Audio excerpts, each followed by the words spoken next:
इसी शहर में करीम और अब्दुल नाम के दो दोस्त रहते थे। करीम दौलतपुर में ऑटो रिक्शा चलाता था और अब्दुल गाइड बनकर पर्यटकों को पूरा दौलतपुर घुमाता था। एक दिन हमेशा की तरह करीम रेलवे स्टेशन के बाहर ऑटो लेकर सवारी का इंतजार कर रहा था। तभी वहाँ एक पर्यटक आया। हेलो भैया, आप मुझे बता सकते हो यहाँ गाइड कहाँ मिलेगा? आओ मियाँ, बैठ जाओ मेरी सवारी पर। मैं आपको पूरा दौलतपुर घुमाता हूँ। बोले तो किधर जाना है आपको? दौलत किला, रेतीगढ़, शहनशाह दरगाह, गुलफाम मकबरा, किधर जाना है? पता बोलो, पता। भैया नहीं चाहिए ऑटो, हम कार बुक कर लेंगे। हमको केवल एक गाइड चाहिए। अरे सिर्फ गाइड चाहिए होना तो हमारे पास है ना। अरे अब्दुल, आपने पुकारा हम चले आए। बोलिए कहाँ जाना है आपको? जंग का ठोस सबूत दौलत किला, दुआ के लिए शहनशाह दरगाह या प्यार की सच्ची मिसाल गुलफाम मकबरा?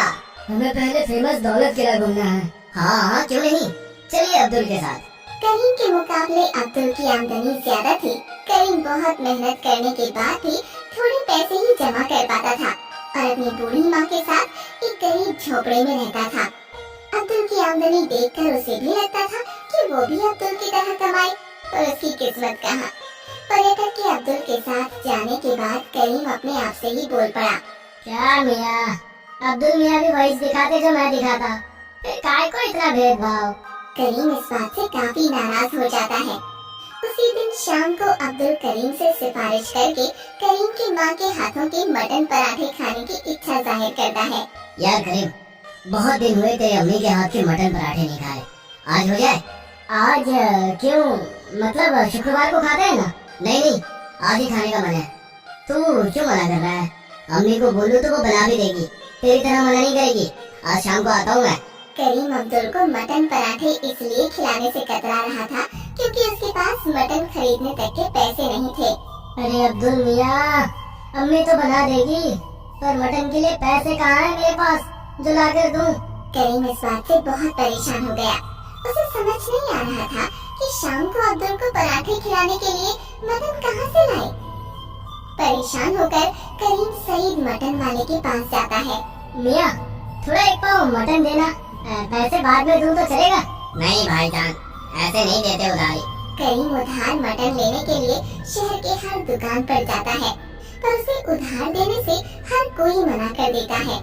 आखिर वो उदास होकर अपने घर पहुंच जाता है। घर पहुंचते ही उसे अपने घर से मटन पराठे की खुशबू आने लगती है। वो तुरंत अंदर जाता है। क्या खाना बना रही हो अम्मी? अरे कहाँ था तू सुबह से? दोपहर का खाना खाने भी नहीं आया। अब्दुल आया था, 2 किलो मटन देकर गया है पराठे बनाने के लिए। करीम के दिल को अब जाकर शांति मिली। उसे ये नहीं पता होता कि उधार लेते वक्त उसे अब्दुल ने देखा था, इसलिए वो खुद से बिना बोले मटन खरीदकर करीम की अम्मी को देता है। अब्दुल और करीम दोनों बचपन के खास दोस्त थे। अब्दुल अक्सर करीम के घर मटन पराठे खाने आया करता था। वाह, क्या पराठे बनाए हैं आपने अम्मी। हमेशा की तरह एक ही सवाल, क्या डाला है इसमें? हमारे घर ऐसे क्यों नहीं बनते? अब्दुल, मेरा हमेशा की तरह एक ही जवाब है, मेरे हाथ का सीक्रेट मसाला। क्या बात है, और एक दे दो फिर अम्मी। हाँ जरूर। अब्दुल, जरा मेरे करीम को भी तेरा काम सिखा दे। ऑटो चलाकर बहुत मुश्किल से गुजारा चलता है हमारा। अम्मी, मैंने काम सिखाया हुआ है पहले ही, पर ये सही बोल ही नहीं पाता। अभी अगर मुझे मकबरा दिखाना हो तो मैं प्यार की निशानी कहकर उसे पुकारता हूँ, और ये सिर्फ मकबरा ही बोलता है, तो काम नहीं चलता ना। तो तू भी सीख लेना करीम। अम्मी, जिसका काम है वही करे तो अच्छा है। करीम को पता था कि गाइड का काम उससे नहीं होगा, पर इस बात की भी चिंता थी कि अब दिन प्रतिदिन उनकी हालत पैसे के बारे में बुरी हो रही थी। अब्दुल को इस बात का अंदाजा आ चुका था कि उसके दोस्त को एक अच्छी आमदनी की जरूरत थी। अरे करीम, तुझे कितनी बार समझा चुका हूँ कि ये मटन पराठे का ठेला डाल दे, इतना कमाएगा कि पूरा नया किला बांध लेगा। बात तो तेरी सही है, पर पैसे भी तो होने चाहिए ना उतने। यहाँ 2 वक्त की रोटी मिलना मुश्किल है, और मटन कितना महंगा तुझे तो पता ही है। अब्दुल, तुम ही कुछ मदद कर दो। अब्दुल कुछ सोचता है और अचानक बोल पड़ता है। ठीक है, मैं तुझे ठेला लगा कर देता हूँ, सारा खर्चा मेरा, तो जो भी कमाएगा उसका 50% मुझे दे देना। लेकिन लेकिन कुछ नहीं। देखा अम्मी, अब ये लेने के लिए भी राजी नहीं है। करीम जाकर इस बात पर राजी हो जाता है। ठीक है, मैं पूरी मेहनत से ये ठेला चलाऊंगा। सारे लोग बहुत खुश हो जाते हैं क्योंकि कहीं न कहीं ये उनके लिए नई उम्मीद थी। एक हफ्ते बाद करीम का पराठे बेचने वाला ठेला तैयार हो जाता है। अब बारी आती है उसके नामकरण की। क्या नाम रखना चाहिए? वर्ल्ड चैंपियन पराठा वाला। नहीं, ये तो हर कोई रखता है, कुछ और सबसे अनोखा। पराठा भंडार रख दो मियां। ये नाम सुनकर अब्दुल जोर से हंसने लगता है। हम लोग लंगर थोड़ी बांट रहे हैं जो ऐसा नाम रखेगा। कुछ ऐसा होना चाहिए कि फेमस हो जाए। मियां भाई का पराठा। हाँ, ये कुछ अच्छा लग रहा है, यही रखते हैं। अगले ही हफ्ते करीम अपनी ऑटो रिक्शा छोड़कर मटन पराठे का ठेला लगाता है। अपने लाजवाब स्वाद की वजह से वो पूरे दौलतपुर में फेमस होने लगा।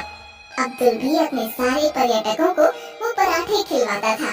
इस तरह काफी कम समय में करीम अच्छी कमाई करने लगा। धीरे धीरे दौलतपुर मियां भाई पराठे से फेमस होने लगा। लोग दूर दूर से आकर पराठे का स्वाद चखने लगे।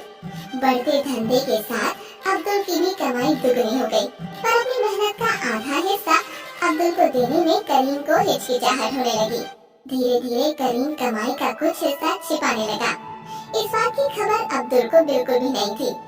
कुछ नौजवान फूड ब्लॉगिंग के वीडियो सोशल मीडिया पर डाल रहे थे। इस वजह से मियां भाई का पराठा नाम से करीम का ठेला काफी प्रसिद्ध हो गया। एक दिन ऐसे ही दिन भर करीम के ठेले पर काफी चहल पहल रही थी। आज इतने लोगों ने पराठों का स्वाद लिया था कि मटन का मिश्रण खत्म होने आया। तभी शहर के सबसे रईस आदमी अग्रवाल जी करीम के यहाँ पराठा खाने आ गए, पर पराठे का मिश्रण बहुत कम था और इतने बड़े आदमी को करीम खाली हाथ नहीं छोड़ना चाहता था। इसलिए उसने सोचा, अब क्या करूं? अग्रवाल जी तो शहर की शान है, अगर मैंने इनको नहीं खिलाया तो मेरी क्या इज्जत रह जाएगी। एक तरकीब है, बस इसमें मैं पकड़ा ना जाऊं।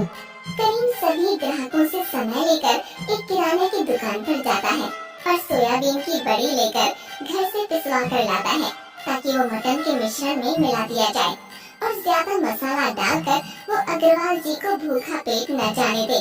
भाई क्या हुआ, खिलाना नहीं है क्या हमें?